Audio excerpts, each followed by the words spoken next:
Peringatan, jika mau nonton video durasi panjang, segera tutup video ini dan pindah ke versi recap per 5 atau per 10 chapter. Jika belum ada video versi recap terbaru, tunggu aja sampai angka chapternya mencapai syarat recap. Itu aja, terima kasih.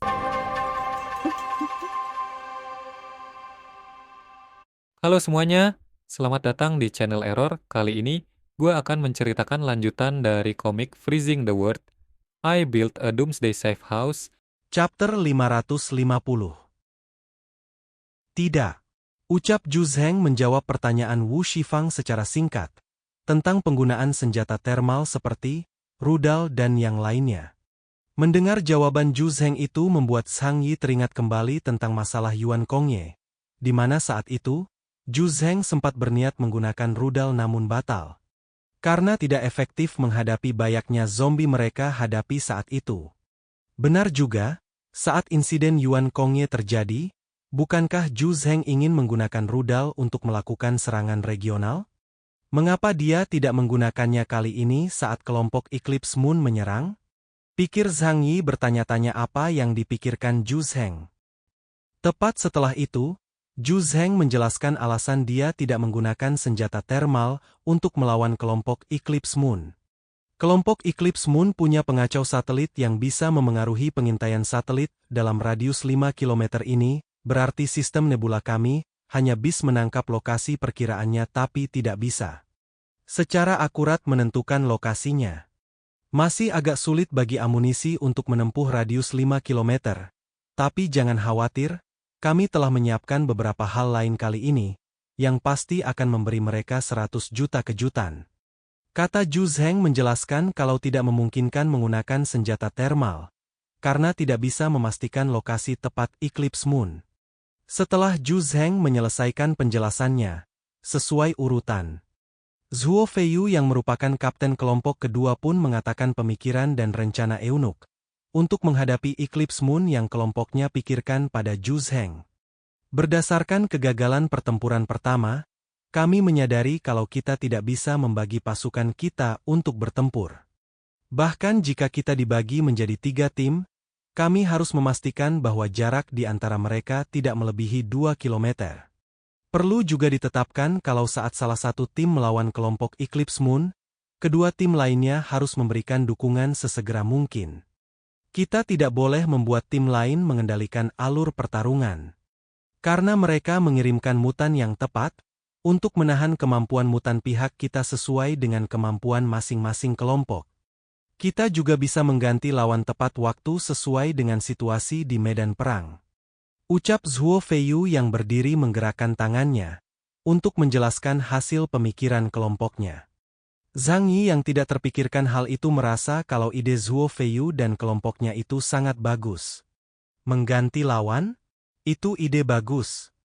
Pikir Zhang Yi setelah mendengar hasil pemikiran Zhuo Feiyu dan kelompoknya. Saranmu bagus, aku akan mempertimbangkannya. Ucap Zhu Zheng sambil memegangi dagunya. Sesuai urutan, setelah Zhang Yi dan Zhuo Feiyu menjelaskan hasil pemikiran kelompok mereka kini giliran Wu Shifang menjelaskan. Karena itu Zhu Zheng meminta Wu Shifang untuk mengatakan hasil pemikirannya dan kelompoknya. Wu Shifang, sekarang giliran MU. Ceritakan kepada kami tentang hasil diskusi tim MU. Kata Zhu Zheng sambil melihat ke arah Wu Shifang. Karena sudah diminta Zhu Zheng dan memang sudah gilirannya, Wu Shifang pun mengatakan hasil pemikirannya dan kelompoknya. Saya pikir kita bisa memprioritaskan penggunaan kekuatan militer untuk menguras tenaga mereka. Kirim 10.000 tentara untuk memblokir lapangan Jiangning, lengkapi masing-masing dengan bom asal, lalu gunakan bom senjata termal untuk memaksa mereka keluar. Ucap Wu Shifang mengatakan pemikiran kelompoknya. Bailey Changqing yang mendengar itu merasa kalau itu ide yang sangat bagus. Namun sayangnya tidak bisa diimplementasikan karena keterbatasan jumlah masukan. Itu ide yang bagus. Tapi jika jumlah kami benar-benar banyak, kau pikir kenapa kami perlu mengajakmu? Pikir Bailey Changqing sedikit kesal sambil melihat Wu Shifang. Setelah itu Wu Shifang melanjutkan lagi hasil pemikiran kelompoknya, karena sebelumnya terhenti karena dipotong pemikiran Bailey Changqing. Canda guys. Saya percaya, sekuat apapun seorang mutan, dia tidak akan sanggup menghadapi pertempuran seperti itu bukan? Kata Wu Shifang menjelaskan sekaligus melemparkan pertanyaan, untuk memastikan pemikirannya benar dan diakui. Lan Xincheng yang berada di sana pun memberitahukan kalau ide itu tidak bisa dilakukan, karena amo asal bukan barang biasa. Bahkan wilayah Jiangnan pun masih bergantung pada keluarga Deng untuk membuatnya. Apakah menurutmu amo asal itu mudah dibuat? Hanya ada beberapa pasukan di markas besar wilayah Jiangnan yang bisa memiliki peluru jenis itu. Jangankan 10.000 orang, bahkan 1.000 orang pun tidak sampai. Ucap Lan Xincheng menjawab perkataan Wu Shifang setelah menggelengkan kepalanya. Dengan perasaan kesal dan tidak nyaman, ditambah lagi emosinya menjadi tidak stabil setelah mengetahui kelompok Eclipse Moon sekarang berada di kota Jiangning. Wu Shifang merasa kalau tidak mungkin mengalahkan kelompok Eclipse Moon kalau tidak membawa banyak orang. Tapi, dengan hanya beberapa lusin orang saja, kita tidak mungkin mampu memusnahkan seluruh kelompok Eclipse Moon, jadi akan lebih baik jika ada banyak orang. Ucap Wu Shifang sambil mengepalkan tangannya. Setelah mendengar itu, Zhu Zheng kemudian memberitahukan kalau misi kali tidak untuk memusnahkan kelompok Eclipse Moon sepenuhnya. Meskipun tujuan kita kali ini adalah menghancurkan kelompok Eclipse Moon, kita tidak perlu memusnahkan mereka semua sekaligus. Orang-orang ini sangat licik. Kecuali kita mengirimkan pasukan 10 kali lebih banyak untuk mengepung dan menekan mereka. Jika tidak, mereka akan selalu melarikan diri. Kata Zhu Zheng mengatakan tujuan sebenarnya dari misi ini. Apa yang Anda maksud? Tanya Wu Shifang. Karena tidak mengerti maksud perkataan Zhu Zheng. Menghancurkan organisasi mereka secara langsung, dengan mencari tahu informasi mereka secara detail, lalu menahan mereka di kota Jiangning. Setelah itu, terus-menerus menghabiskan tenaga dan sumber daya mereka, hingga mereka benar-benar musnah. Ucap Zhu Zheng menjelaskan. Tepat setelah itu, Deng Shentong yang juga mendengar perkataan Zhu Zheng kemudian mengatakan pemikirannya untuk menghadapi kelompok Eclipse Moon. Mungkin kita punya cara yang lebih cepat, yaitu membunuh pemimpin mereka. Selama Raja Serigala terbunuh, kawanan serigala akan runtuh dengan kecepatan tercepat. Kata Deng Shentong dengan percaya diri karang dia yakin bisa mengalahkan pemimpin kelompok Eclipse Moon. Deng Shentong masih tak terkendali seperti sebelumnya. Meskipun dia penuh semangat juang dan dorongan, dia tidak cocok untuk pertempuran saat ini. Pikir Zhu Zheng setelah melihat sikap Deng Shentong yang terlalu memandang rendah musuhnya. Mendengar itu, Lan Xincheng kemudian memberitahukan kalau jali itu tidak mudah karena informasi tentang pemimpin kelompok Eclipse Moon masih belum diketahui. Kita punya informasi yang sangat terbatas tentang pemimpin kelompok Eclipse Moon, Seiichiro Jinguji. Bahkan di Kanto, informasi pribadinya dirahasiakan. Menurut perkiraan awal, kekuatan orang ini seharusnya tidak lebih lemah dari kapten tim investigasi, sehingga akan sangat sulit untuk menyelesaikan misi pemenggalan kepala terhadapnya. Tentu saja, jika Kapten Deng bisa melakukan ini, itu bisa sangat mempersingkat kemajuan misi kita. Kata Lan Xincheng menjelaskan ambil membenarkan kacamatanya. Serahkan saja masalah ini padaku. Tak ada mangsa yang kutandai yang bisa lolos.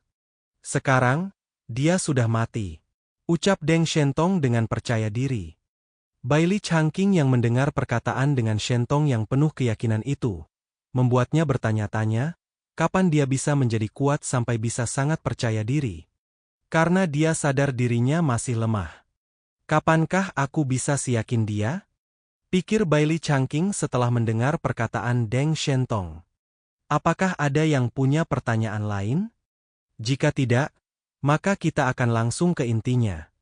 Ucap Zhu Zheng melemparkan pertanyaan pada semua orang. Singkat cerita, karena tidak ada mengajukan pertanyaan, Lan Xincheng pun menjelaskan rencana misi mereka yang sudah didiskusikan bersama. Kita akan mengambil tindakan besok di pukul 2 pagi, saat manusia memasuki tidur lelap maka kemungkinan besar mereka akan mengungkap kekurangannya. Ucap Lan Xincheng menjelaskan. Dalam waktu lebih dari 10 jam, Kami harus menjalankan misi ini. Waktunya sangat mepet. Pikir Zhang Yi setelah mendengar perkataan Lan Xincheng. Setelah itu Lan Xincheng melanjutkan penjelasannya tentang rencana serangan mereka. Area aktivitas musuh saat ini berada di dekat lapangan Jiangning di pusat kota Jiangning. Pada saat itu, pertama-tama kita akan melakukan pengeboman menyeluruh di seluruh lapangan. Setelah itu, ketiga tim kalian akan bertindak sebagai garda terdepan dan mendekati lapangan Jiangning dari 3 arah. Saat musuh muncul, tahan mereka. Sisanya akan dilakukan oleh pasukan utama, yaitu tim Tianshan. Ada pertanyaan? Ucap Lan Xincheng melemparkan pertanyaan sebagai penutup, karena dia sudah menjelaskan semua rencana mereka. Setelah mendengar itu, Xia Lingling yang entah kenapa warna rambutnya berubah, merasa kalau posisi mereka sekarang tidak ada bedanya dari 10 kelompok sebelumnya, yaitu menjadi umpan. Apa bedanya kita dengan 10 tim pertama yang berusaha melenyapkan kelompok Eclipse Moon? Bukankah kita semua juga umpan? Selama misinya selesai, kita bisa mendapatkan banyak keuntungan. Ini tidak bisa jadi masalah, pikir Xia Lingling. Yang tidak peduli karena yang dia inginkan keuntungan. Kalau begitu, mohon persiapkan diri kalian untuk bertempur. Ucap Lan Xincheng sambil mengulurkan tangan. Tepat setelah itu, Tu Yunlie kemudian mengatakan pada semua orang untuk menemuinya setelah selesai rapat, untuk mengambil senjata. Untuk pertempuran ini, markas besar sudah menyiapkan senjata khusus untuk kalian yang digunakan oleh tim Black Robe. Temui aku untuk mengambilnya, kata Tu Yunlie. Hadirin sekalian, pertempuran ini menyangkut reputasi wilayah Jiangnan dan kehormatan negara kita. Karena itu, tolong berjuanglah dengan keras dan bunuh semua Ronin itu, kata Zhu Zheng sebelum mengakhiri pertemuan kali ini. Siap, jawab semua orang secara bersamaan. Setelah itu chapter 550 pun berakhir. Kata-kata hari ini adalah, kalian puasakah guys? Ngomong-ngomong, kenapa Zhu Zheng masih mengirim Deng Shentong dan tim Tianshan kalau tahu Deng Shentong tidak cocok untuk misi itu? Sangat mencurigakan. Jangan lupa klik tombol like dan tinggalkan komentar kalian guys. Jangan biarkan kolom komentar kosong. Kalau kalian punya kritik dan saran, ketikkan di kolom komentar. Itu aja. Adios. Xia Lingling. Kata AI artinya lonceng kecil yang berkilau di musim panas. Atau seseorang yang anggun. Kalau pakai chat GPT apa artinya ya? Apakah sama?